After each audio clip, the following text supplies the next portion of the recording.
Agora é o Evangelho de Jesus, coisa linda, maravilhosa, que me enche de ternura, que me faz feliz o coração. E hoje eu quero trazer para nós o Salmo 91. O Salmo 91, provavelmente, é o único salmo explícito citado pelo diabo. O diabo adora a perversão, a incompreensão e a utilização mágica do Salmo 91 da Palavra de Deus. A palavra que sai da boca de Deus, ou a palavra que chega inspirada na boca dos humanos, ela nunca carrega a perspectiva da magia. Magia não vem de Deus.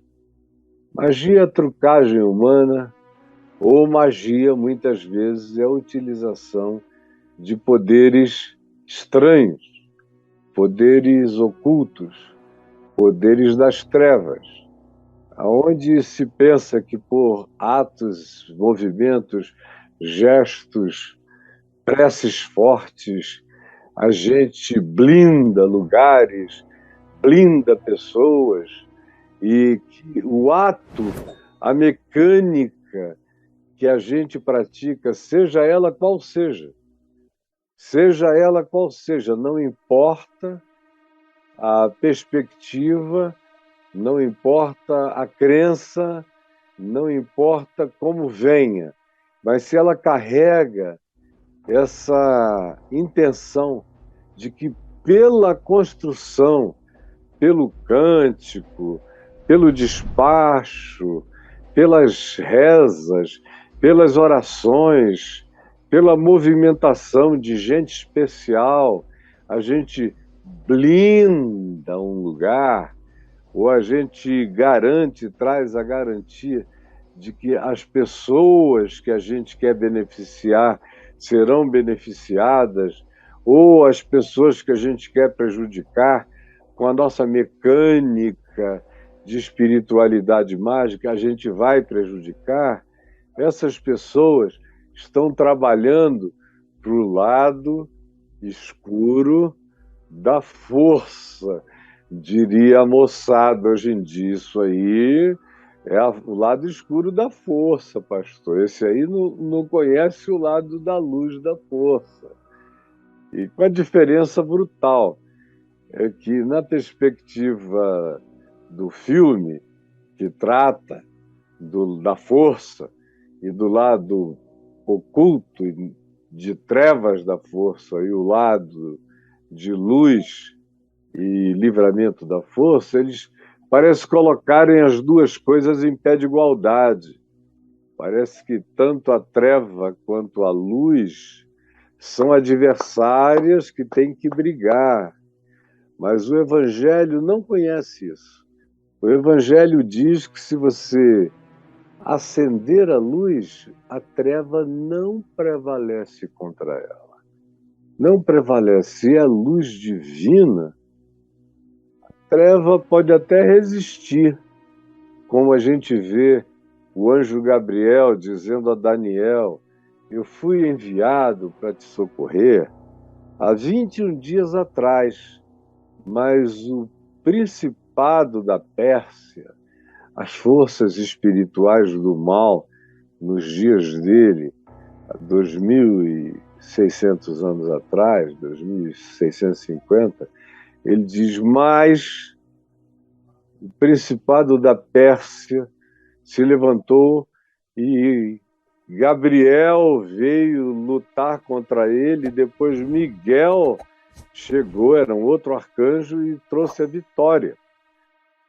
E eu vim para te dizer que tu és um homem muito amado. Mas é guerra de criaturas. Criaturas, anjos, que são apelidos bíblicos desses seres de luz, dedicados ao serviço da vida, ao serviço de Deus, não só na Terra, mas nos universos, são criaturas. Jesus disse que vai chegar um dia, quando eu partir, que eu vou me tornar como os anjos nos céus. Não sei qual categoria de anjo eu serei, mas eu serei como os anjos. Não serei um anjo, mas serei como os anjos nos céus. E Paulo diz que nós seremos maiores do que anjos, porque nós seremos Cristos. Nossa herança é nos tornarmos co-herdeiros de Cristo Jesus. Ou seja, tudo que Jesus disse que é dele, ele disse: todo poder me foi dado no céu e na terra. Esse poder, ele vai transferir, vai nos fazer não apenas objetos do poder de Deus, mas transformados, e nos tornaremos como Jesus glorificado, cada um com sua personalidade, mas cristificados em Cristo Jesus. Essa é a minha vocação, é para isso que eu estou andando. A minha vocação não era ser pastor ou arquiteto. Isso tudo aqui é a bondade de Deus que me permitiu servi-lo desse modo, apaixonado, encantador. Como eu gravei um vídeo ontem, é um flash dancing a minha vida, é uma mistura de todos os ritmos, mas o que caracteriza é a beleza da alegria, da paixão que tomou conta do meu coração. Mas eu sei que eu estou a caminho de me tornar um pequeno Cristo. Enquanto isto, o Salmo 91 diz: você está vivendo no mundo cão. Você está vivendo onde tudo pode acontecer. Por isso, busque o seu refúgio no Altíssimo, como ele começa dizendo: o que habita no esconderijo. Você tem ideia onde é o esconderijo do Altíssimo? Tem um lugar que Deus chama de meu esconderijo. Não porque ele precise de defesa ou de esconder-se de ninguém, mas eu preciso conhecer o esconderijo de Deus. Você já imaginou o que é entrar no esconderijo de Deus? Habitar o esconderijo de Deus? Ver a vida a partir do esconderijo de Deus? Viver nele, compreender a existência, enxergando do esconderijo de Deus para fora. E aí a primeira coisa que se diz é que quem vive, quem descobre, quem entra, quem reside no esconderijo de Deus, descansa, descansa. Além de tudo, não se esqueçam, esse é um livro antigo de um grupo humano que era cercado de desertos por todos os lados. Quando você vai a Israel, você entende porque o deserto está tão presente na Bíblia e nos Salmos. Porque é um lugar onde não existe vegetação que espontaneamente brote, a não ser em poucos lugares verdes, como o Vale de Jezreel, como alguns lugares da Campina do Jordão, espontaneamente florescem. Do contrário, ou as chuvas têm que cair ou o homem tem que arar, porque a terra que mana leite e mel pode até manar, mas a gente tem que rasgar os sulcos e jogar as sementes, tratar e cuidar, irrigar, como eles fazem há muitos anos lá, gota a gota, e ficam felizes da vida quando vem a chuva, em grande abundância. Agora, por isso é que há essa ênfase tão grande no descanso à sombra. Para quem vive no deserto, uma sombra é indescritível. Eu mesmo, que nunca fui beduíno do deserto, nunca tive que dormir numa tenda de beduíno com os beduínos, mas eu conheço as tendas dos beduínos e sei como no meio do solão eu já entrei em várias tendas de beduínos em Israel. E no extremo sul, por exemplo, no deserto do Negueb, ou no deserto na área circundante a Berseba, que está cercado também no todo pelo deserto do Negueb.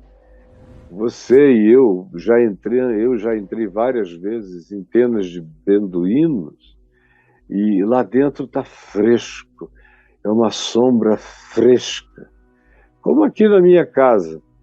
A minha sala, o meu quarto, alguns lugares aqui de casa que não pegam sol nenhum, se você mantiver a porta fechada, fica gelado, gelado.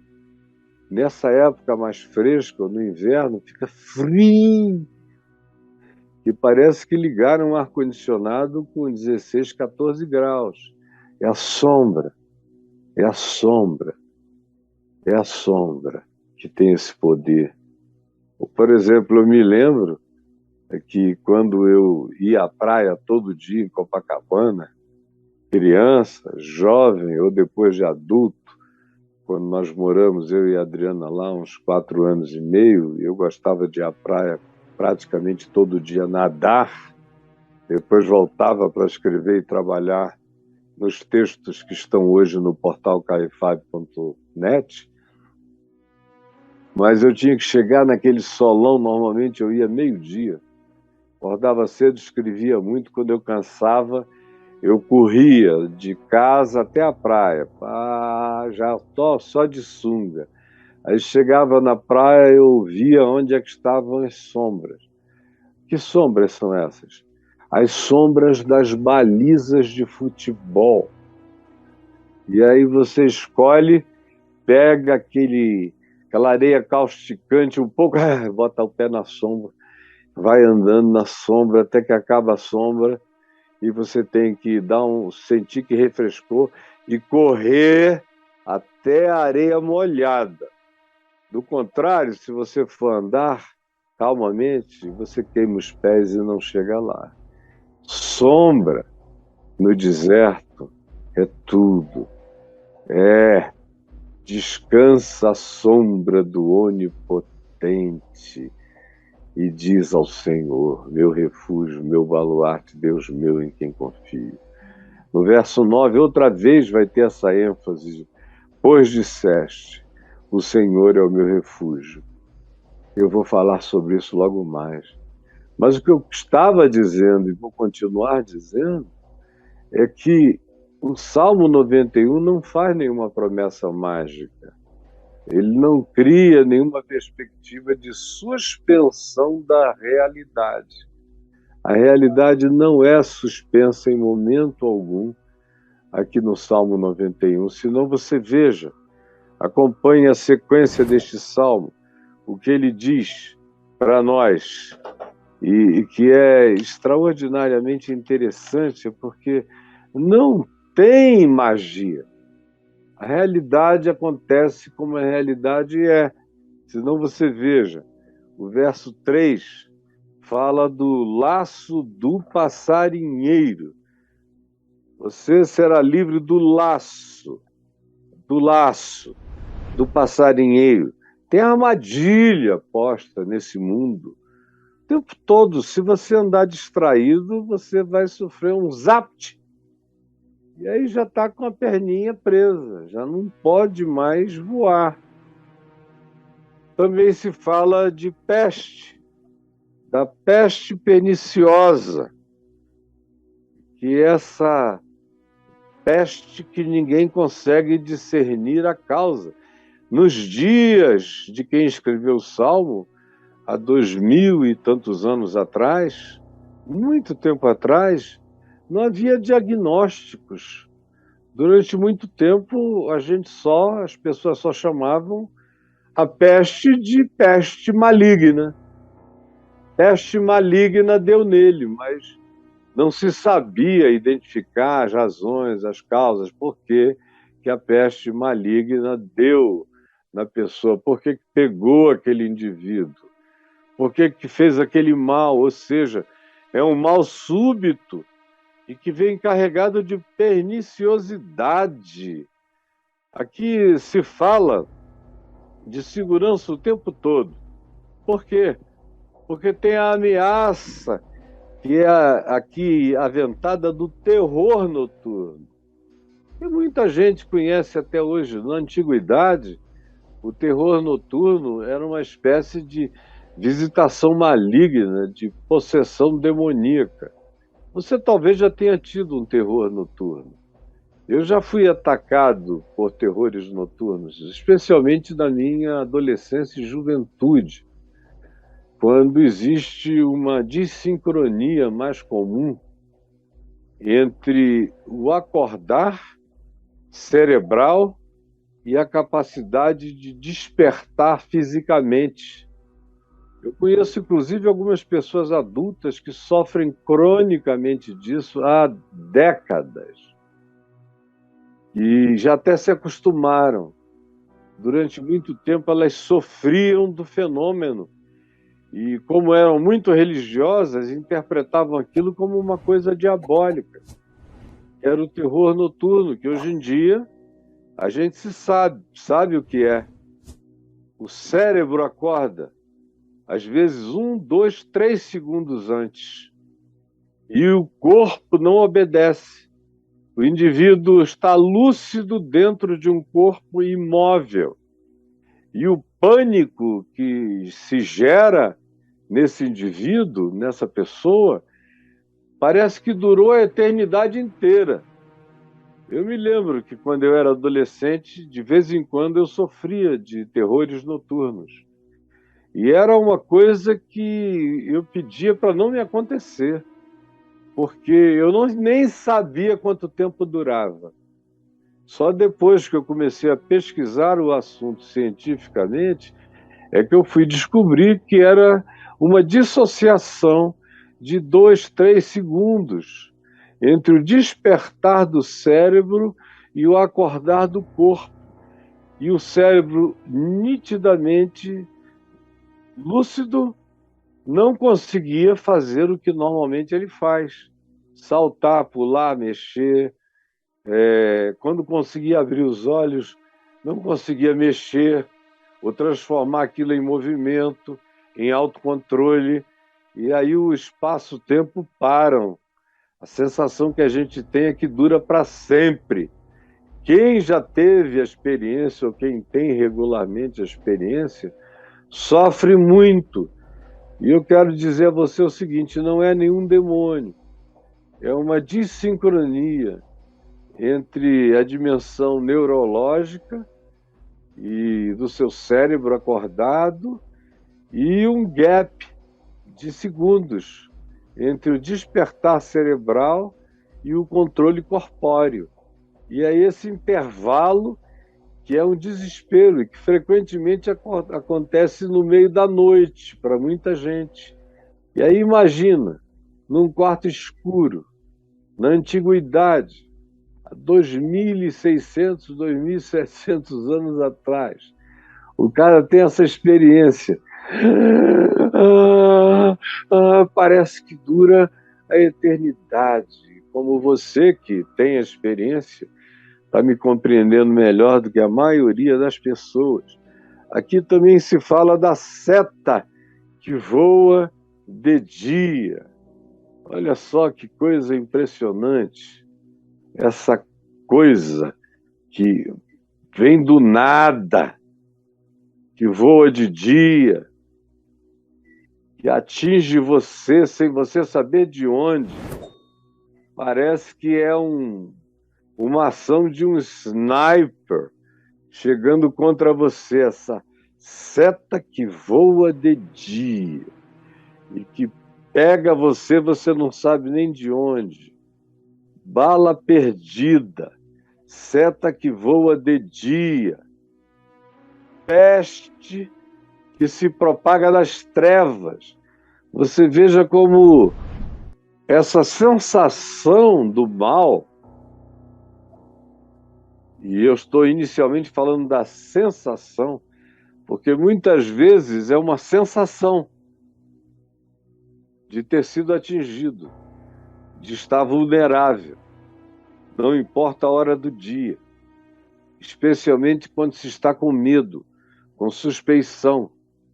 Mas você veja que esses ataques subjetivos ou objetivos não têm hora. A maioria deles aqui são subjetivos.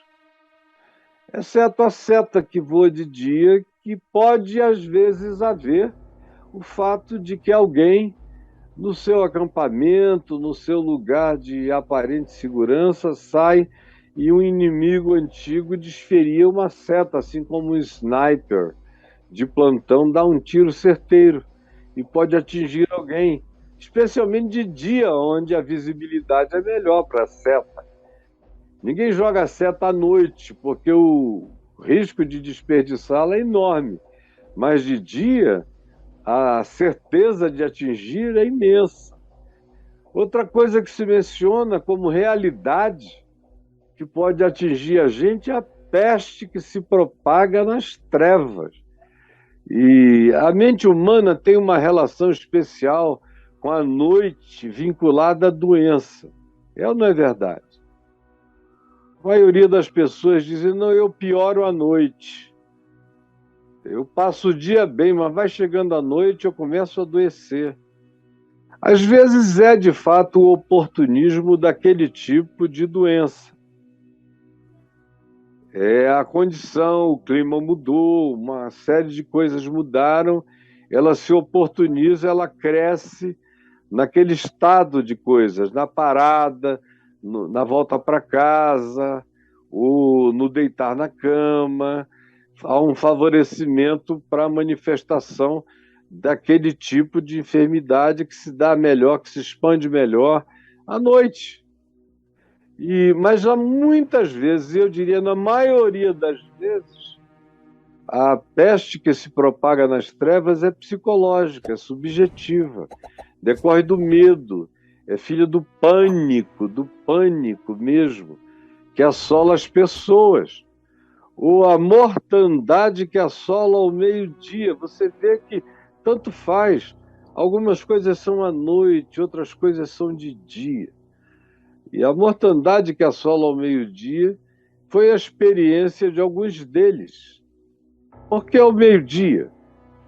Porque quando o sol está quente, quente, quente, quente, e eles no passado, às vezes, tinham que se expor o dia inteiro. Por isso você vê que os homens e mulheres do deserto andam com a cabeça coberta, enrolada, especialmente com um pano mais claro, o cor de areia, para refletir. Quem anda com um pano preto na cabeça fica com mais calor ainda, por isso, em geral, são pessoas que estão no oásis ou na cidade, porque para atravessar o deserto, você não vê mercadores e caravanas vestidas de preto, porque torna praticamente insuportável a viagem. Mas essa mortandade que assola ao meio-dia está vinculada também a algumas ignorâncias. Conquanto haja realidades que cresçam no calor, como enfermidades, como doenças, que quanto mais expostos ao calor, piores elas se tornam, de várias naturezas. E há também aquelas que se tornam realidades que a gente sente, experimenta, e que tem a ver apenas com a exposição excessiva ao sol. Mas quando você está com medo, a insolação pode se transformar num ataque satânico na impressão de quem o sofre. É peste que se propaga nas trevas, é um enfraquecimento geral. Ou então, é a fragilidade orgânica que abre espaço para alergias se desenvolverem por causa da fraqueza da exposição à insolação. O corpo todo se debilita.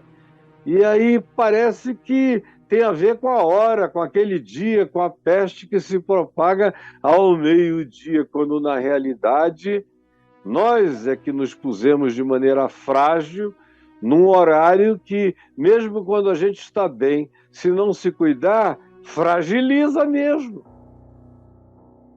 Aí ele fala daqueles 1.000 que caem de um lado, 10.000 que caem de outros, mas você não é atingido. Você vê, nesse caso, aquela proteção especial, aonde você está na linha de frente. Tem um monte de gente caindo de um lado e do outro, mas você vai passando. E ele tinha tido essa experiência de ver pessoas caindo e ele sendo preservado. E ele diz, é o esconderijo do Altíssimo, porque eu só estou assistindo isso com os meus olhos. Eu estou vendo, inclusive, os meus inimigos serem atingidos e morrerem na minha frente, e eu estou intacto, intacto. São algumas das expressões anunciadas aqui, e uma delas é a oitava, esse caiam 1.000 ao teu lado, 10.000 à tua direita, tu não serás atingido. Como também, outra vez ele fala, em 9º lugar, da praga, que não vai chegar à tua casa. Não te assustarás do terror noturno, nem da praga, nem isso, nem daquilo. E aí ele garante e diz, praga nenhuma chegará à tua tenda, mal nenhum te sucederá, praga nenhuma chegará à tua casa, praga nenhuma chegará à tua tenda. Aí ele diz aqui, em 10º lugar, algo para a gente guardar, e tu terás o poder de pisares o leão, leãozinho, a serpente. Você vai ser empoderado pela graça, pela força de Deus, pela fé. Você vai experimentar e realizar o impensável. Aí tem gente que diz, eu quero essa magia, eu quero essa proteção, Caio. Como eu vi anteontem, a primeira-dama do Brasil, eu não sei se foi anteontem, eu vi anteontem. E ontem, de novo, mencionaram na televisão. A primeira-dama com um grupo dentro do Palácio do Planalto, deve ter ido orar e ungir, porta por porta, lugar por lugar, descer a rampa do Planalto, em oração, repreendendo o mal para fora do Planalto, como se existisse algum mal que habitasse lugares. Mas muita gente pensa que lugares são na realidade, são as residências da malignidade. Lugares. E aí eles vão lá para ungir paredes, portas e umbrais. Quando, na realidade, o mal vem dos que habitam o lugar, dos que trabalham no lugar, das mentiras do lugar, das tramas do lugar, dos males engendrados no lugar, das decisões malignas tomadas no lugar, das guerras que não cessam de ser guerreadas e o espírito de ódio e de raiva que vibram no lugar.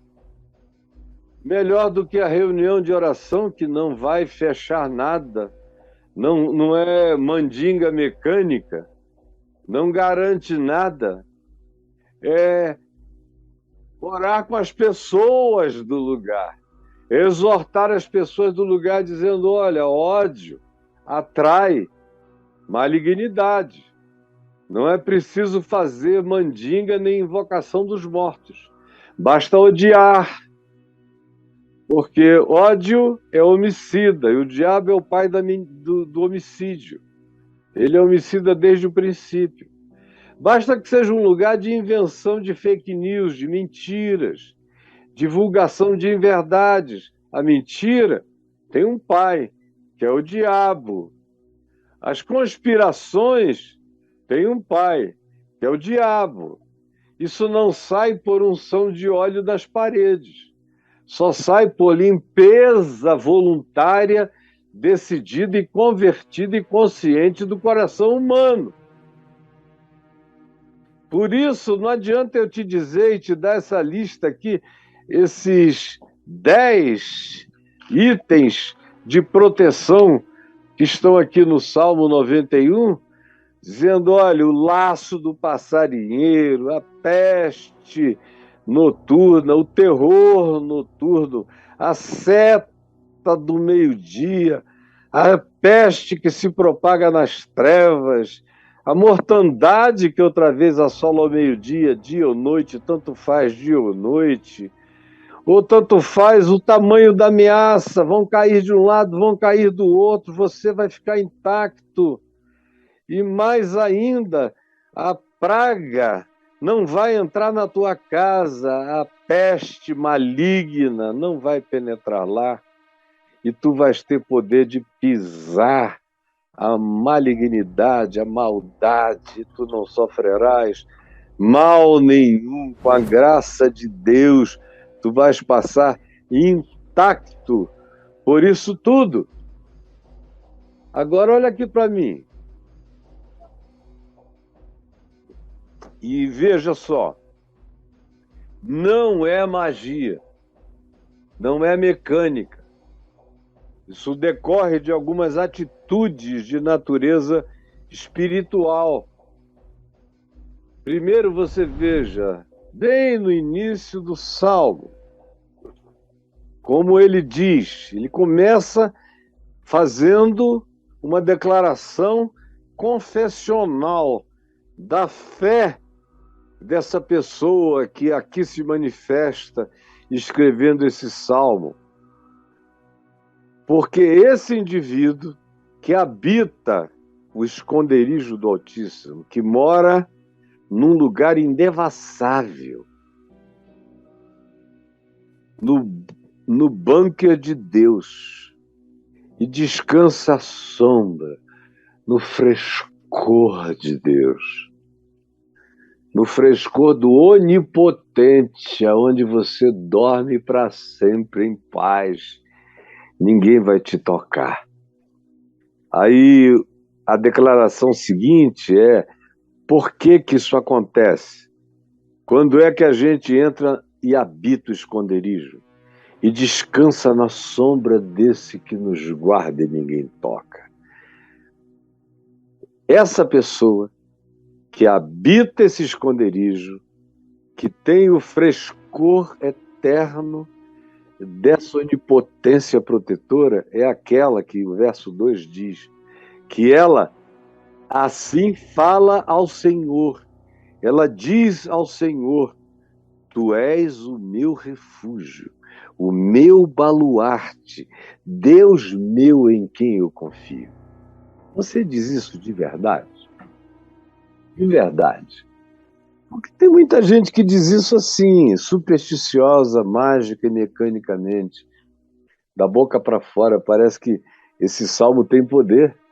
Tem gente até que, eu me lembro, quando eu era jovem, lá na minha cidade de Manaus, saía para expulsar demônios, tinha muita gente que dizia, não deixa de ler o Salmo 91, antes e durante, que é para você ficar empoderado.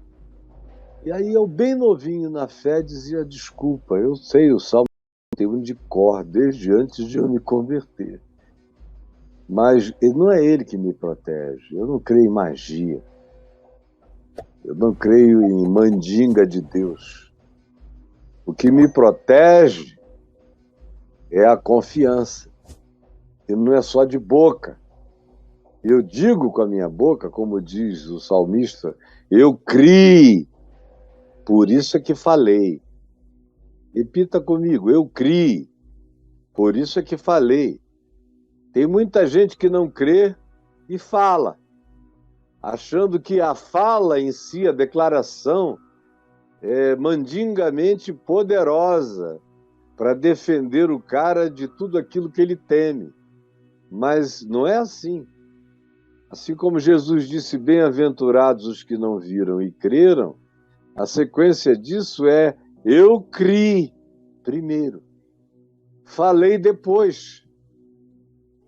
Tem gente que não crê e fica falando, declarando, repetindo, confissão positiva, repetindo, porque parece que pelo seu muito falar, como Jesus disse, serão ouvidos ou protegidos. E Jesus disse, a falação não produz absolutamente nada, a não ser enganação psicológica que não tem poder definitivo contra aquilo do que você pretende ser defendido. Primeiro você tem que crer, de verdade.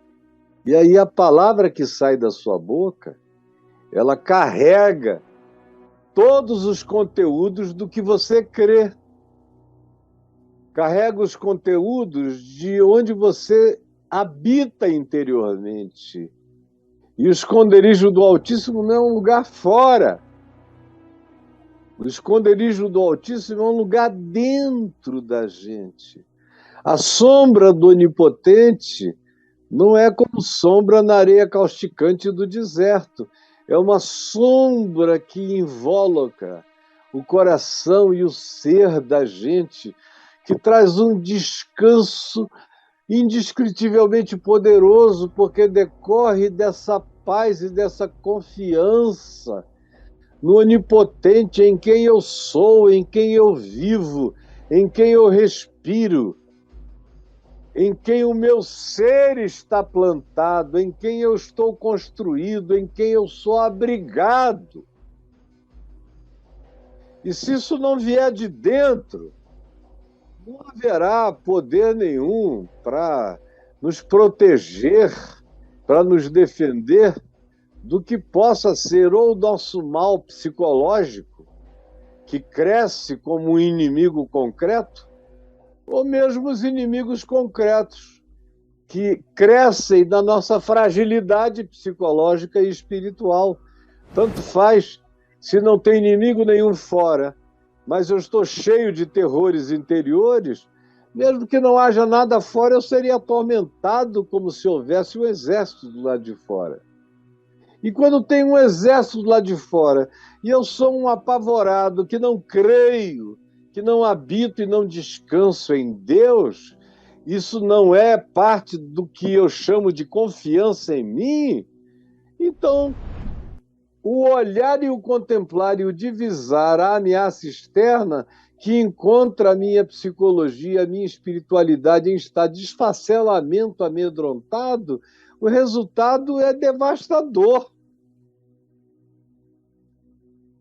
Então, não se trata de dizer, Caio, me ensina essas 10 proteções, porque aqui estão listadas 10 grandes perigos para o homem antigo e que continuam a ser realidades assombrosas para pessoas hoje em dia que não se escondem, que não encontraram habitação no esconderijo do Altíssimo, que não encontraram o frescor da sombra do Onipotente como realidade interior no coração.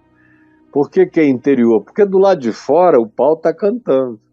Do lado de fora as coisas estão acontecendo. O laço está armado, a peste está presente, o pânico noturno, a seta, o perigo de dia, o perigo à noite, a mortandade que pode assolar, de repente, você vê pessoas morrendo uma atrás da outra, ou as setas objetivas que destroem pessoas de um lado ou do outro, ou as setas subjetivas que fazem as pessoas caírem e morrerem de medo, ou a praga que visita a casa da gente, ou os leões, os inimigos, e as serpentes. Isso aqui tanto era uma linguagem literal, porque no deserto da Judéia e do Negueb essas coisas superabundavam, leões, leãozinhos, serpentes, víboras e tudo mais, como era uma ilustração, como Jesus usou como metáfora para designar os poderes espirituais do mal, tentando alcançar os seres vulneráveis, os seres vazios, como Jesus disse, as casas vazias, que não são habitadas pelo mais valente, pelo onipotente, onde as pessoas não têm a segurança do habitador que protege o meu ser e que em eu habitando nele é porque ele habita em mim, se ele habita em mim, nada me fustigará. O Senhor é o meu pastor, nada me faltará, nada me fustigará. Nada significa nada. Do lado de fora está tudo montado. Perigos estão presentes na sua vida, na minha vida, na vida de todos nós. Os medos que fazem você viver derrotado são os mesmos que tentam me impressionar. A diferença é que eles não conseguiram até hoje. Faz muitos anos que eu não sinto medo nem de homens, nem de anjos, nem de demônios, nem de coisas esquisitas, nem de viver com coragem e nem de morrer completamente em paz. Não tenho medo de nada. Aí fica difícil você ter histórias suas de pânico, de terror, ou disso ou daquilo. E eu não sou nenhum ser especial. Eu só dou graças a Deus pela bem-aventurança de ter tido, sobretudo, um pai desassombrado na minha vida, que explicou para mim o medo objetivo, o medo subjetivo, e que tirou de mim e que me forçou a encarar meus medos desde criança. Meu filho, você podia ir até a casa da sua avó, pegar algo que eu deixei hoje lá e que ela pegou para mim com tanto carinho, uma cesta de saputilha, que a gente chama aqui de saputi, que meu pai gostava e eu adorava. Vá lá, era um caminho assim de uns metros na escuridão absoluta. Minha avó materna, mãe velhinha, não ia de jeito nenhum, porque ela era, apesar de presbiteriana e crente, era supersticiosa. Como ela criava galinha, ela tinha medo de galinha sem pescoço, de um monte de superstições indígenas. Ela também, filha de caboclos com ascendência indígena direta, ela tinha aquele mundo da floresta na cabeça dela, que ela tentava passar para nós como impressão, e meu pai ia matando as assombrações. Quer ver como não? Vai lá, meu filho, na volta você me conta. E ela dizia para o meu pai: Caio, não faça um menino de 5 anos ter que passar por esse medo. E ele dizia: meu filho, não tem nada. Você vai lá de dia? E eu dizia: vou, desde de manhã cedo que eu vou lá, eu brinco lá, eu faço tudo lá. Pois é, à noite é a mesma coisa, só está escuro, não tem nada mais lá. Pode ir, eu te garanto. Aí você vai uma vez e volta, vai 2 vezes e volta, vai 3 vezes e volta, vai 4 vezes e volta. Depois você já nem pensa, depois já não é mais nada, depois é só escuro, depois é só fresquinho, depois não é nada, é só a casa da vovó. Ele fez isso comigo em tudo, me treinou para não ter medo. Quando tinha um garoto maior que dizia que ia me pegar depois da aula, e eu voltava e me escondia, fugia. Chegava em casa, aí com os meus 7, 8 anos, dizendo: tem um garoto lá na escola que quer me pegar, hoje eu tive que sair pela porta dos fundos para não ter que brigar. Ele disse: não, amanhã você vai sair pela porta da frente. E se ele estiver lá na frente, você ainda diz: cumprimente, oi, tudo bom? Olhando para ele.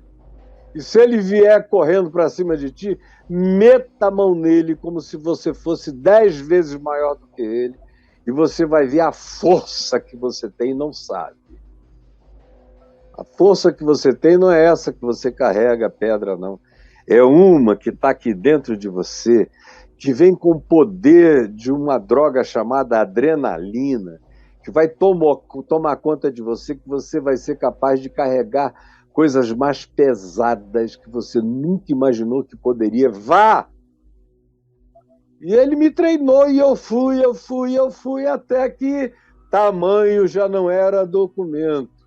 Depois veio o jiu-jitsu, onde o tamanho também não é documento.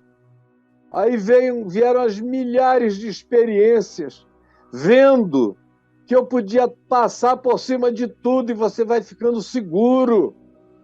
Aí veio o evangelho. Aí no evangelho nem o diabo tinha mais poder para me dizer nada, nem o inferno, nem a morte, nem a vida, nem coisas do presente, nem do porvir, aquela convicção de que nada poderia me tirar do esconderijo de Deus que está em Cristo Jesus, o nosso Senhor.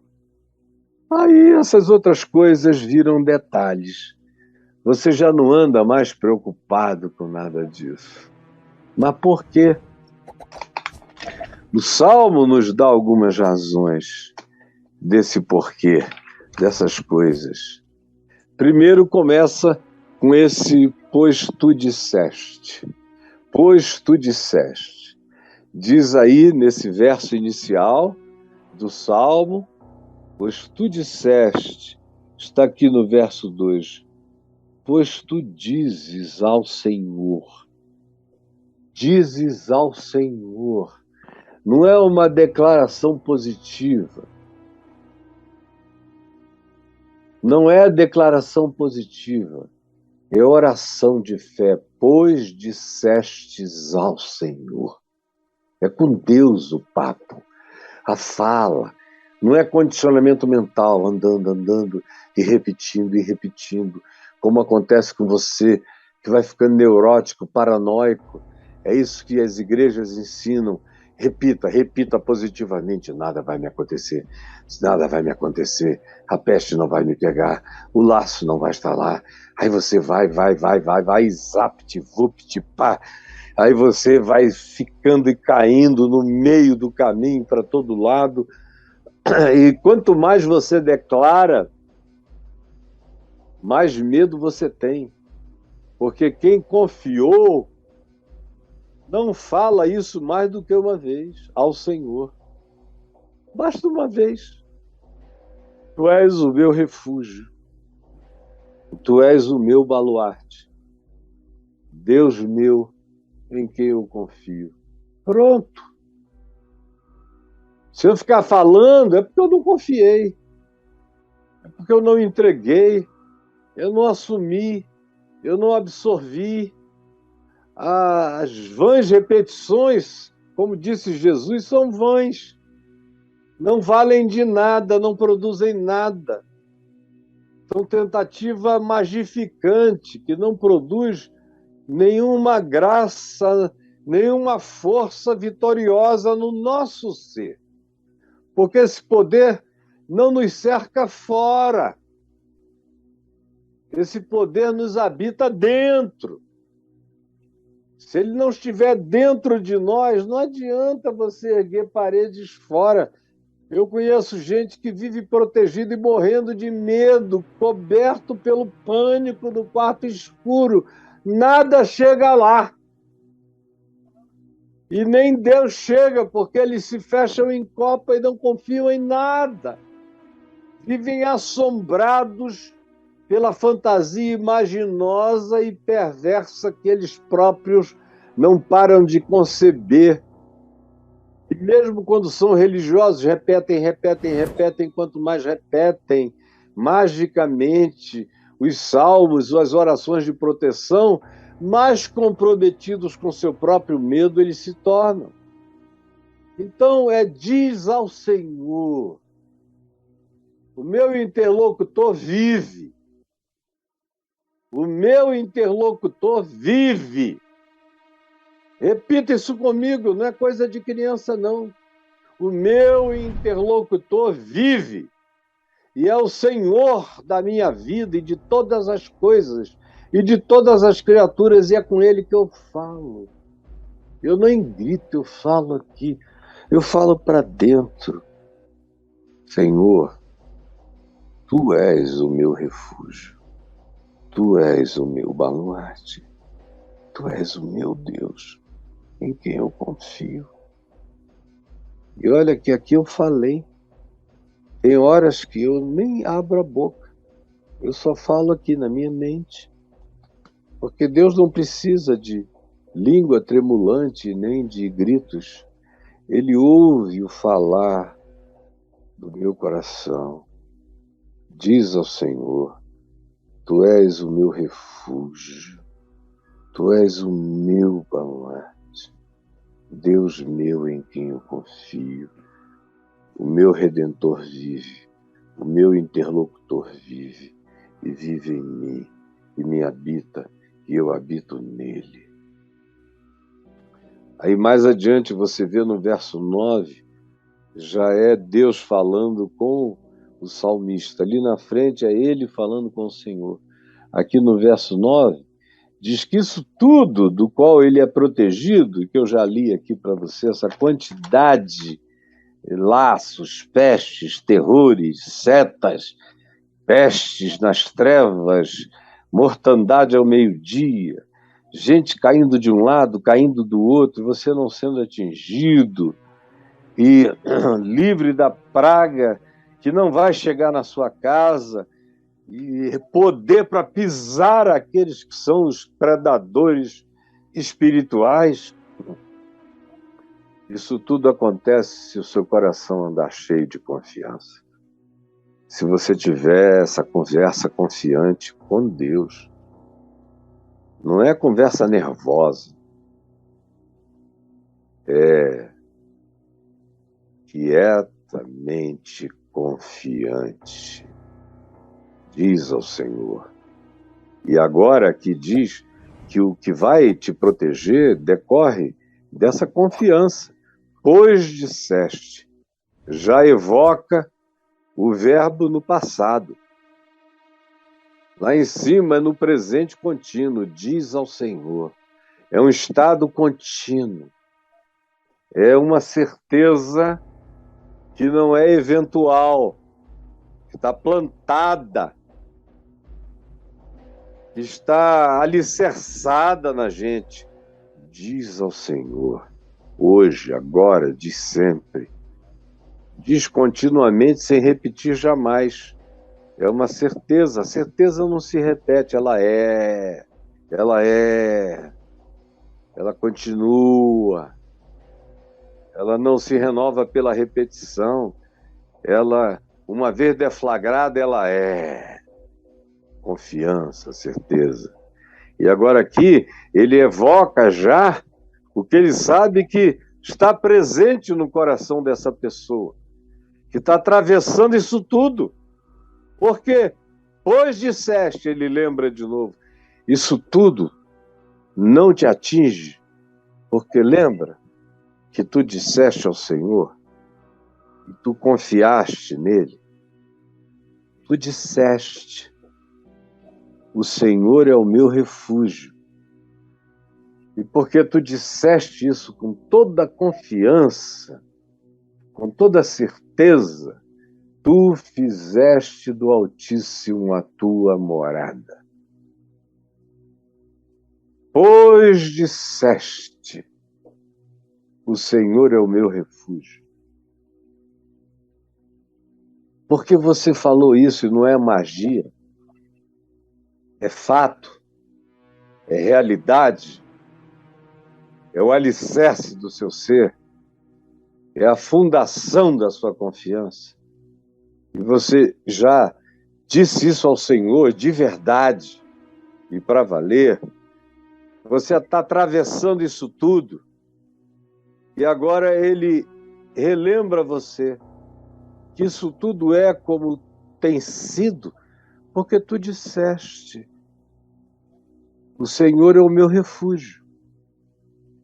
Tu confessaste com a tua boca o que tu já crias no teu coração. Se no teu coração tu creres e com a tua boca tu confessares, é o que Paulo diz em Romanos 10, é crer com o coração e confessar com a boca. Crer com o coração e confessar com a boca. Não é confessar com a boca até condicionar o coração, porque não acontece isso. É crer com o coração e confessar com a boca. É crer com o coração e confessar com a boca. Crer. Pois disseste, o Senhor é o meu refúgio. Porque tu disseste isso crendo no coração, o que acontece? O verso 9 diz, tu fizeste assim do Altíssimo a tua morada. No teu coração, com a tua confiança, a declaração da tua certeza, tu habitas no esconderijo do Altíssimo, tu descansas à sombra do Onipotente, tu habitas e moras e resides no refúgio de Deus, no lugar inalcançável, inexpugnável, inatingível pela malignidade. E a malignidade não é impinge, coceira na pele, impetigo, não é nada disso. A malignidade é aquilo que destrói o coração, que tira a fé da gente, que destrói a confiança, que relativiza o amor, que coloca em dúvida o cuidado de Deus por nós. São essas relativizações que são o mal. Acerca do que Jesus diz, livra-nos do mal. Livrar do mal não é livrar de uma topada, de que o carro sofra uma batida. Eu já perdi 2 pessoas amadas em acidentes de carro. E continuo dizendo que praga nenhuma chegou da minha casa. Porque aquilo ali para mim não é mal, é acidente. Pode acontecer com qualquer um. Acontece até com objetos voadores não identificados que caem na Terra. Gente de uma civilização, criaturas de uma civilização muito superior à nossa, tem acidentes. Não imagina nós aqui. Meu irmão Luiz Amado foi num acidente de carro, meu filho Lucas foi num atropelamento na rua, carro, acaso. Aí você diz, mas você acredita no acaso? Não, não era Deus que estava dirigindo o carro para atropelar meu filho, não. Era física pura. Meu filho estava no lugar errado, um carro vinha em alta velocidade, pegou nele, ele morreu. Eu nunca fiz uma pergunta, Deus, porque ele não estava 30 centímetros para trás, ou por que ele já não tinha andado mais 1,5 metro à frente, que o carro passava e ele nem via. Não, acontece. Acontece com todo mundo, por que não vai acontecer na minha casa? Mas não é essa a praga. Não é esse o mal. Livra-nos da tentação. Não nos deixes cair em tentação e livra-nos do mal. E o mal não é a morte. Como diz Isaías, capítulo 51, versos 1 e 2. Quando diz o mal, pois o justo é levado antes que venha o mal e entra na paz. Repita comigo. Pois o justo é levado antes que venha o mal e entra na paz. Às vezes o mal que chega não é a morte, porque se diz que o justo é levado. Levado é uma expressão bíblica para dizer retirado, é uma expressão poética para dizer morre antes que venha o mal e entra na paz. mostrando que a morte não é o mal, morrer não é o mal. O mal é não saber viver. O mal é viver de uma maneira tão ignorante, tão sem consciência, tão inconsequente, tão insensata, tão louca, que aonde quer que eu passe eu vou sendo atingido. O laço me pega, a peste me leva, o pavor me devora. Eu sou atingido de noite e de dia pelos pânicos que habitam como perigo a minha mente. Viver nesse estado é que é o mal. E tem gente que vive nesse estado do dia em que tomou consciência de si até o dia que morreu. Imagina o que é ter uma mente tomada por esses pavores. Não tem fármaco psiquiátrico que vá ajudar você a vencer isso. No máximo, vão deixar você amolecido. Vai gerar uma desmobilização de pânico. Vai zumbificar você para o medo. Mas não vai te curar disso. A cura disso é espiritual. E ela só acontece quando você dá um passo para além do medo, do pânico e do instilar dos pavores que passaram a habitar a mais profunda interioridade do seu ser. Parece um labirinto do Minotauro, onde tudo é pavor no interior da creta da tua vida. Nada cura isso de fora para dentro. Essa é uma cura que só vem de dentro para fora. Eu espero que você tenha minimamente entendido. Mas a defesa para isso e o poder para ensinar a viver, apesar de estarmos cercados disso, objetiva e subjetivamente, começa com essa certeza de fé que dialoga com Deus, sem repetição, com confiança, e que dá como certo, como o salmista dá como certo no verso 9. Porque tu dizes ao Senhor que tu és, Ele é o teu escudo, Ele é o teu baluarte, Ele é o teu Deus em quem tu confias. Porque tu já disseste isso, tu fizeste nesse ato do Altíssimo a tua morada, a tua casa. Essa fé faz você habitar em Deus. Essa fé faz você habitar em Deus. Pois disseste, o Senhor é o meu refúgio, a consequência, ato contínuo, causa e efeito, fizeste do Altíssimo a tua morada.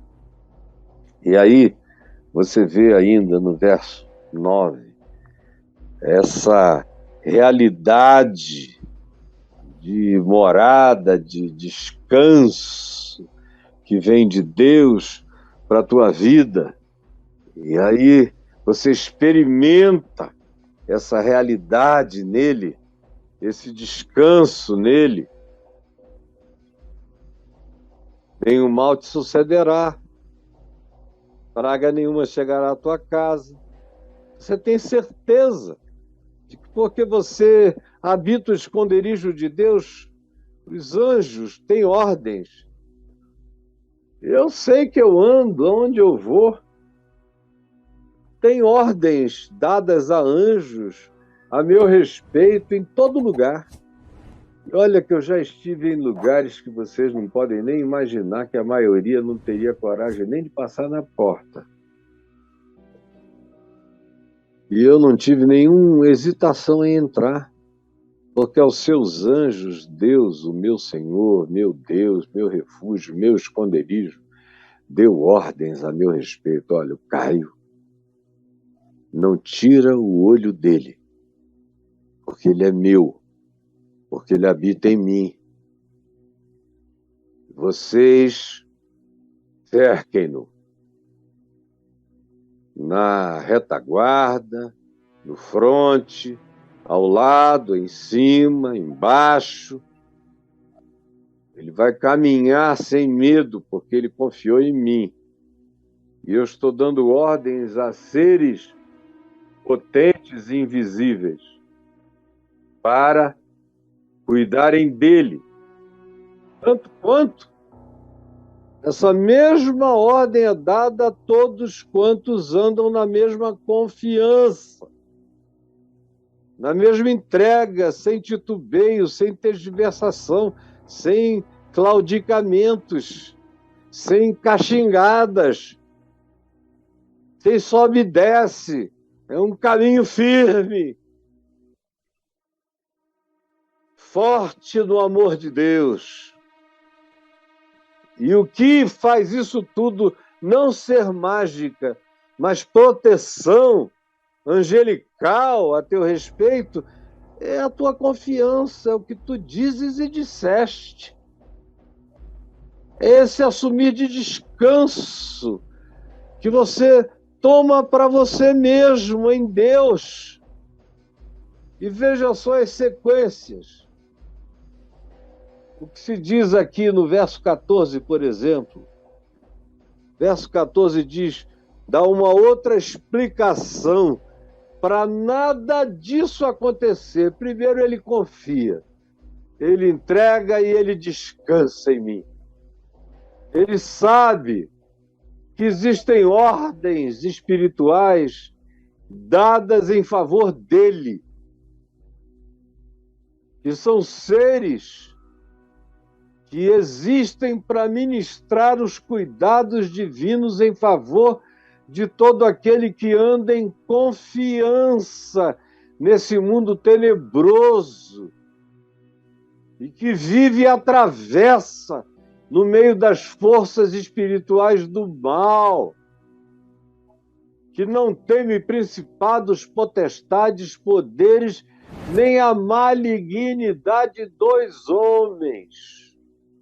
Não brinca com a maldade humana, nem brinca de Satanás, com diabo nenhum. Anda seriamente na graça de Deus, mas essa confiança que o habita decorre da certeza do amor de Deus por ele. Por isso o verso 14 diz, porque a mim se apegou. Se apegou, adoro essa palavra. Quando eu ouvia, quando eu era menino, os meus parentes em casa, eu vivia com meu pai, para onde ele ia, eu ia, às vezes até para o escritório de advocacia. Nas férias, às vezes eu até ia, gostava de passar o dia lá, embora eu fosse um moleque da pipa, do papagaio, da bola, das molecagens e tal, de vez em quando eu estava tão assim apaixonado por ele que eu dizia, deixa eu ir contigo, pequeno. Passava o dia lá. E quem via dizia assim, ô Caio, esse teu menino é apegado a ti, não é? E essa era a palavra perfeita para definir o que eu sentia por ele, era apego, um amor apegado.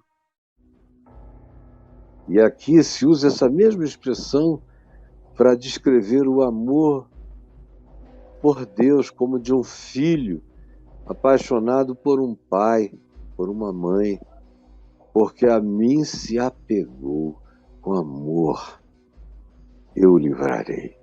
É muito lindo, não é poesia, é verdade, porque a mim se agarrou com amor, confiou, se entregou, tem certeza do meu caráter, do meu cuidado por ele. Ele se apegou, ele se entregou. Ao meu lado ele não teme coisa nenhuma, porque a mim se apegou com amor. É Deus dizendo, eu o livrarei. Imagina o que é Deus dizendo, eu o livrarei. Quem vai tocar nesse cara? É baseado nisso aqui que Paulo escreve tudo que escreve em Romanos 8. Assim, quem é que vai? Quem vai se levantar? Quem separará? Quem vai objetar? Quem vai me acusar? Quem é que vai me apartar dele? Eu me apeguei a ele com amor e ele me livra. E ele me põe a salvo. Porque eu conheço ele. E ele me conhece. A gente tem uma relação de experiência de amor, de confiança e de entrega. Eu não tenho dúvida nenhuma sobre o amor dele por mim. Por isso ele me põe a salvo, ele me guarda. Eu o conheço, ele me conhece, cada dia eu o conheço melhor. Tanto mais quanto eu o conheço, mais confiança cresce em mim. E aí vai adiante e prossegue falando que esse amor nos invólucra. Maravilhoso. E aí o verso 15 diz: ele me invocará. E essa invocação é dizer: Senhor, eu estou aqui. Senhor, meu Deus, tu me vês. A minha vida está diante de ti. Tu és o meu refúgio, o meu esconderijo, o meu socorro, o meu baluarte, Deus meu, em quem eu confio. Pois tu me livrarás do laço do passarinheiro, da peste perniciosa, cobrir-me-ás com as tuas penas, sob as tuas asas eu estarei seguro, porque a tua verdade é broquel, é pavês e é escudo. Eu não me assustarei de nenhum terror noturno, nem de nenhuma seta que voa de dia, nem das pestes que se propagam nas trevas, nem da mortandade que assola ao meio-dia. Caiam 1000 ao meu lado, 10.000 à minha direita, eu não serei atingido. Pois eu disse, tu cumpres, eu disse, o Senhor é o meu refúgio. Dizendo isso, eu te fiz a minha morada. Por isso eu sei que mal nenhum me chegará, praga nenhuma visitará a minha casa, a minha tenda. E praga não é um filho morrer. Praga é ter os filhos vivos, perdidos, sem saberem viver. E graças a Deus essa praga não chegou na minha casa. Pois disseste, o Senhor é o meu refúgio, fizeste do Altíssimo a tua morada, nenhum mal te sucederá, praga nenhuma chegará à tua casa, pois ele deu ordens a teu respeito aos seus anjos para que te guardem em todos os teus caminhos. Em todos os teus caminhos. Em todos os teus caminhos. Eles te sustentarão nas suas mãos, para tu não tropeçares em alguma pedra. Pisarás o leão e a serpente, calcarás aos pés ao leãozinho e à serpente, porque a mim se apegou com amor. Eu o livrarei, pô-lo-ei a salvo, porque ele conhece o meu nome. Ele me invocará, e eu lhe responderei. Na sua angústia eu estarei com ele. Na sua angústia eu estarei com ele. Quando eu passei as piores angústias da minha vida, mesmo vivendo dias difíceis e moralmente complexos para mim, eu nunca tive dúvida de que ele estava comigo. Apesar de mim, ele estava comigo. Eu sabia que o nosso vínculo, o nosso apego, o nosso chamego, o compromisso dele comigo era maior do que a minha infidelidade, como disse Paulo. Pois se somos infiéis, ele, todavia, permanece fiel, porque não pode negar-se a si mesmo. Não pode negar-se a si mesmo. Ele se apegou a mim com amor eu o livrarei, eu não me negarei a ele no dia da angústia, da dor, da perplexidade, eu estarei com ele. Ele me invoca e eu respondo na sua angústia, eu estarei com ele. Eu acho isso a coisa mais linda desse mundo. Ele me invocará e eu lhe responderei. Na sua angústia eu estarei com ele. Livrá-lo-ei e o glorificarei. Saciá-lo-eis com longevidade, com vida boa, com vida mental saudável. Um dia ele vai morrer, porque a minha graça não transforma ninguém em imortal. A minha não é a graça da imortalidade, a minha é a graça da vida eterna. Imortalidade é prolongamento da vida de gente mortal. Vida eterna é a qualidade de Deus habitando o espírito humano, mesmo que ele morra do corpo. Saciá-lo-ei com longevidade eterna e lhe mostrarei todos os ângulos, as manifestações da minha salvação, todos os dias na existência dele. Mas isso tudo é resultado dessa fé, é resultado desse amor que se apega a Deus, a verdade de Deus, a fidelidade de Deus. É resultado dessa certeza de que eu não tenho que mobilizar seguranças para me proteger. Ele deu ordens a meu respeito. Por isso eu sempre andei sozinho, sem segurança nenhuma. Mesmo nos dias em que eu tinha ameaça física de morte todo dia, de bandido, de polícia podre, de autoridades, de tudo. Eu nunca pedi proteção, nunca fugi, nunca alterei o meu caminho, sempre andei nas mesmas veredas. Porque a seus anjos ele deu ordens a meu respeito para que me guardem em todos os meus caminhos. E eu venho sendo sustentado por mãos angelicais todos os dias da minha vida. E quando eu caí, eles me levantaram. Estiveram comigo. No meio da pior crise da minha vida, pessoas ligaram de longe para mim pedindo oração por pessoas que estavam morrendo de doenças variadas. Eu me lembro de um caso familiar, de uma parenta minha que estava morrendo. E um primo meu me ligou e disse: olha, fulana está morrendo. Ora por ela, Caio Fábio. E eu estava vivendo o pior momento da minha vida. E eu falei: meu Deus, eles creem na minha vida contigo, na minha comunhão contigo. Por isso tem misericórdia deles. E orei. E orei, mas eu sabia que ele não tinha me deixado em momento algum, que ele estava comigo. E eu orei e falei: crê, meu primo, crê. Ele estava na varanda, no quarto do hospital. Chorou lá fora.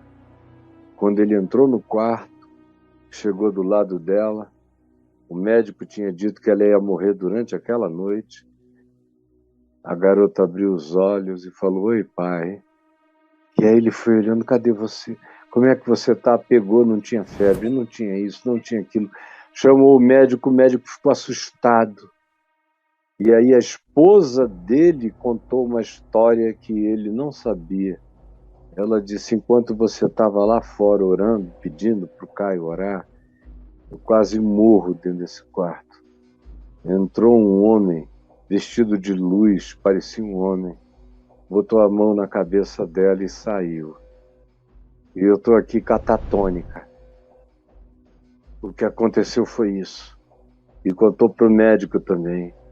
Agora, eles foram pedir oração para um cara que todo mundo dizia que estava separado de Deus, que tinha isso, aquilo, se divorciado e tal. Mas vocês não têm ideia de como Deus ouviu as minhas orações no meio de tudo aquilo, não só nesse dia, mas todos os outros dias. Quanto livramento, quanta graça, quanta proteção, porque Ele é fiel. E se somos infiéis, e não é para ninguém brincar de infidelidade, eu pelo menos nunca brinquei disso, mas se porventura somos infiéis, Ele permanece fiel, porque Ele não pode negar-se a si mesmo. Senhor Jesus, eu peço que essa palavra singela, para mim praticamente infantil, de tão íntima que ela é, cuja dissertação me parece mera repetição. Eu te imploro, todavia, que alguns que tenham ouvido esse salmo a vida inteira o tenham agora compreendido pela primeira vez e tomado posse dele não como um salmo mágico, mas como um caminho de fé, de segurança, de descanso, de habitação no esconderijo, no refúgio de Deus, com essa certeza de que tem seres invisíveis com ordens a meu respeito, que eu posso andar sem medo de dia, de noite, nas trevas, na escuridão, na ameaça, em qualquer circunstância. Eu posso viver em confiança. Eu posso não olhar para o inimigo que cerca a casa de Eliseu, como Geazi fez. E eu peço que hoje a oração de Eliseu se torne aquela que tu ouças aqui, como ele pediu por Geazi: Senhor, abre-lhe os olhos para que ele enxergue que mais são os que estão conosco do que os que estão com ele. E Geazi abriu os olhos e viu carros de fogo e seus cavaleiros, e viu as miríades de outra dimensão, com aparatos que os homens até hoje não sabem nem de que natureza são, protegendo o acampamento do homenzinho Eliseu, que era teu amigo, que a ti se apegou com amor. E tantos outros que da fraqueza tiraram força, que puseram em fuga exércitos de estrangeiros, que receberam pela ressurreição seus mortos, que tiraram força da fraqueza, porque creram no teu nome, porque confiaram no invisível e viram os poderes visíveis baterem em retirada. Por favor, enche-nos de fé e salva-nos dessas crençazinhas religiosas que só servem para enganar, para controlar, para subornar, para manipular, mas não produzem saúde, confiança, esperança, independência de tudo, porque nós estamos apegados ao teu amor. É o que eu te peço que tu realizes como compreensão e fé real no coração de cada um daqueles que me ouvem, porque a fé vem pelo ouvir. E pelo ouvir essa palavra de Deus, a palavra da fé, em nome de Jesus. Amém e amém.